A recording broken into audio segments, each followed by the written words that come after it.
Imagine for a second that someone you love is in their final days, and the care they're relying on, it just changes overnight.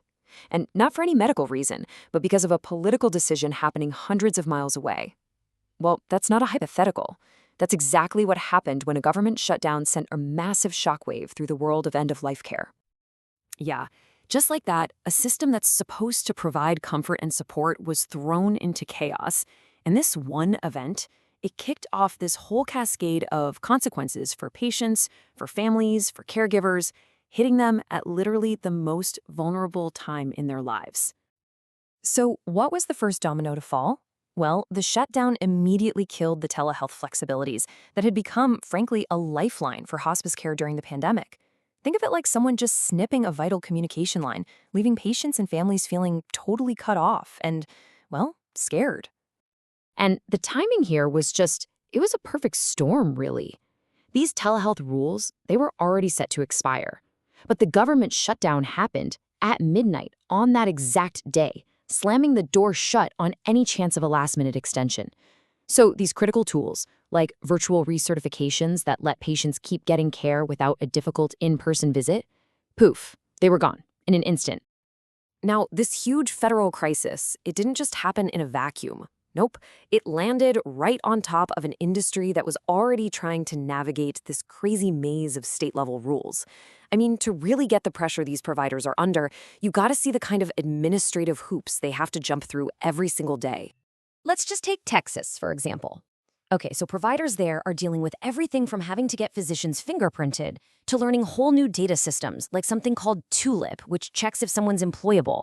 And every single one of these tasks, you have to remember, represents hours of work that isn't spent with patients. So when a federal crisis like a shutdown hits, it's hitting a system that's already stretched to its absolute breaking point. And then, layered on top of all of that, is this really powerful financial tension. I mean, everybody agrees that compassionate care is crucial, right? But behind the scenes, there's this fierce debate raging about how much it should cost and who should pay for it. And this right here gets to the absolute heart of the conflict. On one side, you've got regulators who are scrutinizing every single dollar being spent because they're worried about fraud and waste. But on the other side, you have this growing mountain of research that shows hospice care doesn't just improve a patient's quality of life, it actually saves the healthcare system money in the long run. It's that classic battle, short-term costs versus long-term value.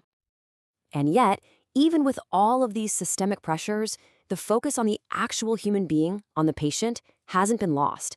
In fact, it's kind of the opposite. Providers and researchers are now exploring these incredible new frontiers to deepen what compassionate care even means and to find new ways to bring comfort at the end of life. And this is where the future of care gets really, really interesting. We're seeing brand new fields emerge. You've got early research into psychedelic therapies to help with the deep existential distress people feel. And there's also a much deeper focus on something called anticipatory grief, which is all about supporting families through that incredibly complex emotional journey that, for them, starts long before the final goodbye. Grief does not always begin after death. For many, it arrives before the final goodbye. It's such a powerful reminder that hospice isn't just about managing the last few moments of life. It's about supporting an entire family through this profound and often very long process of letting go. And that, really, it brings us to our final thought. The shutdown, the regulations, the budget debates, these are all just parts of a ridiculously complex system.